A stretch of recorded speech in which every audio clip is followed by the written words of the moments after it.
இந்த சாப்டர்ல enterprise project ஸ்ட்ரக்சர்ஸை பற்றி பார்ப்போம். என்டர்பிரைஸ் ப்ராஜெக்ட் ஸ்ட்ரக்சர்னா என்னன்னா, டேட்டாபேஸில் இருக்க எல்லா ப்ராஜெக்டையும் நம்ம அந்த ப்ராஜெக்டோட செக்டாருக்கு ஏற்ற மாதிரி டிவைட் பண்ணி காட்டுறது தான் என்டர்பிரைஸ் ப்ராஜெக்ட் ஸ்ட்ரக்சர். அந்த என்டர்பிரைஸ் ப்ராஜெக்ட் ஸ்ட்ரக்சரையும் நம்ம ஃபர்தராக டிவைட் பண்ணலாம். ஃபார் எக்ஸாம்பிள், என்ஜிசி அப்படிங்கிற ஒரு கம்பெனி 3 செக்டாரில் அவங்க கன்ஸ்ட்ரக்ட் பண்ணுறாங்க. First one training, infrastructure project, pipeline projects. அந்த ட்ரைனிங் ப்ராஜெக்டையும் சப்டிவைட் பண்ணியிருக்காங்க P3 அண்ட் P6. இன்ஃப்ராஸ்ட்ரக்சர் ப்ராஜெக்டையும் அவங்க சப்டிவைட் பண்ணியிருக்காங்க பில்டிங்ஸ், ரோட்ஸ். பைப்லைன் ப்ராஜெக்டையும் அவங்க சப்டிவைட் பண்ணியிருக்காங்க based on location, Dubai and Qatar. இதுதான் இபிஎஸ். இபிஎஸும் ப்ராஜெக்ட் கோடும் மோர் சிமிலர் தான்.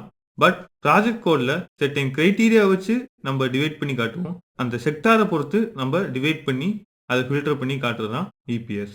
இப்போ இபிஎஸ் எப்படி கிரியேட் பண்ணுறதுன்னு நம்ம பிரைமோவிரா சாஃப்ட்வேரில் பார்ப்போம். இப்போ நான் பிரைமோவிரா சாஃப்ட்வேரை ஓப்பன் பண்ணியிருக்கேன். இது டிஃபால்ட்டாக இருக்க ப்ராஜெக்ட். இதான் டிஃபால்ட்டாக இருக்க என்டர்பிரைஸ் ப்ராஜெக்ட் ஸ்ட்ரக்சர். இதில் ஆல் இனிஷியேட்டிவ்ஸ் கொடுத்து செர்டைன் செக்டார்ஸ் மூலமாக டிவைட் பண்ணியிருக்காங்க. பாருங்க, first sector engineering and construction, second one energy services, third one manufacturing and so on. அது மாதிரி நிறையா கொடுத்துருக்காங்க. இன்ஜினியரிங் கன்ஸ்ட்ரக்ஷனில் 6 டைப் ஆஃப் ப்ராஜெக்ட்ஸ் அவங்க பண்ணிட்டு இருக்காங்க. எனர்ஜி சர்வீஸ்லையும் அவங்க 6 டைப் ஆஃப் ப்ராஜெக்ட் பண்ணிட்டு இருக்காங்க. அந்த மாதிரி அவங்க டிவைட் பண்ணி வச்சிருக்காங்க. இப்போ நம்ம நியூவாக ஒரு இபிஎஸ் எப்படி கிரியேட் பண்ணுறதுன்னு பார்ப்போம். நியூவாக ஒரு இபிஎஸ் கிரியேட் பண்ணுறதுக்கு நம்ம மெனு பாரில் என்டர்பிரைஸ் கிளிக் பண்ணி என்டர்பிரைஸ் ப்ராஜெக்ட் ஸ்ட்ரக்சர் அப்படிங்கிற ஒரு ஆப்ஷன் இருக்கும். அதை கிளிக் பண்ணுறோம்.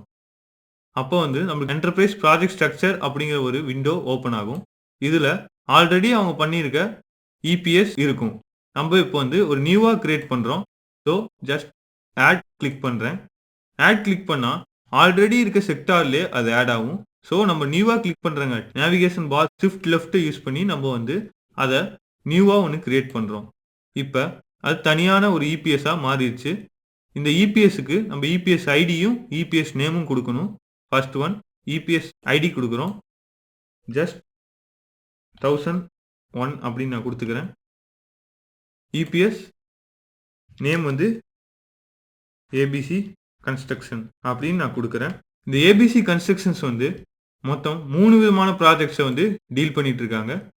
First one infrastructure, second one commercial, third one public buildings அப்படின்னு நம்ம வச்சுக்கலாம். ஃபர்ஸ்ட் அந்த 3 டைப்பையும் நம்ம கிரியேட் பண்ணணும்.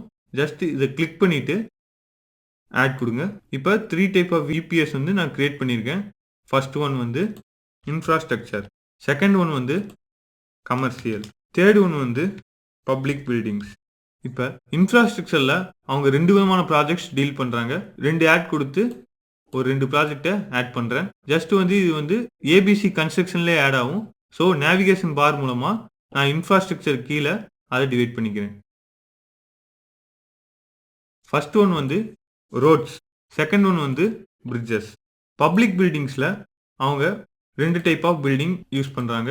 ஸோ நான் 2 ஆட் பண்ணி அதை பப்ளிக் பில்டிங்ஸ் கீழே சப்டிவைட் பண்ணிக்கிறேன். First one school building, second one hospital building. இப்போ நம்ம தேவையான இபிஎஸ்ஸை கிரியேட் பண்ணியாச்சு. ஜஸ்ட் க்ளோஸ் கொடுத்துருங்க. இப்போ நம்ம கிரியேட் பண்ண இபிஎஸ் இங்கே கிரியேட் ஆகிருக்கு. பட் இதில் நம்ம நியூவாக ஒரு ப்ராஜெக்ட் கிரியேட் பண்ணணும்னா, நியூவாக ஒரு ஸ்கூல் பில்டிங் நம்ம கிரியேட் பண்ணுறோம் அப்படின்னா, ஜஸ்ட் இதை பிக் பண்ணிவிட்டு நம்ம கமாண்ட் பாரில் இருக்க ஆட் கிளிக் பண்ணால் நம்மளுக்கு நியூவாக ஒரு ப்ராஜெக்ட் ஓப்பன் ஆகும். ஸ்கூல் பில்டிங் செலக்ட் இபிஎஸ்ல நம்ம ஸ்கூல் பில்டிங் கீழே தான் இந்த ப்ராஜெக்டை கிரியேட் பண்ண போகிறோம். ஸோ செலக்ட் இபிஎஸ் வச்சுக்கோங்க. நெக்ஸ்ட் பட்டன் கிளிக் பண்ணி ப்ராஜெக்ட் ஐடி கேட்கும். எஸ் ப்ராஜெக்ட் ஐடி அண்ட் ஸ்கூல் 1 அப்படிங்கிற ஒரு பில்டிங் நான் கிரியேட் பண்ணுறேன். ஜஸ்ட் நெக்ஸ்ட் கிளிக் பண்ணுறேன். ஃபினிஷ் டேட், ஸ்டார்ட் டேட் கேட்கும். நம்ம எப்போ ஃபினிஷ் பண்ணுறோமோ அந்த டேட் கொடுத்துக்கலாம். எப்போ ஸ்டார்ட் பண்ணுறோமோ அந்த டேட் கொடுக்கணும். எப்போ ஃபினிஷ் பண்ணுறது நம்ம ஷெட்யூல் பண்ணால் தெரியும். ஸோ நெக்ஸ்ட் கொடுக்குறேன். ஜஸ்ட் ஃபினிஷ் கொடுக்குறேன். நம்மளுக்கு ஸ்கூல் பில்டிங் ஒன்று கிரியேட் ஆகிருக்கு. இதே மாதிரி சிமிலராக நம்ம இந்த செக்டாருக்கு கீழே பில்டிங் கிரியேட் பண்ணணும்னா நம்ம இதை கிளிக் பண்ணி ஆட் கொடுத்து கிளிக் பண்ணிக்கலாம். இதுதான் என்டர்பிரைஸ் ப்ராஜெக்ட் ஸ்ட்ரக்சர்ஸ். நெக்ஸ்ட் சாப்டரில் நம்ம ரிசோர்ஸ் எப்படி அலோகேட் பண்ணுறது பார்ப்போம்.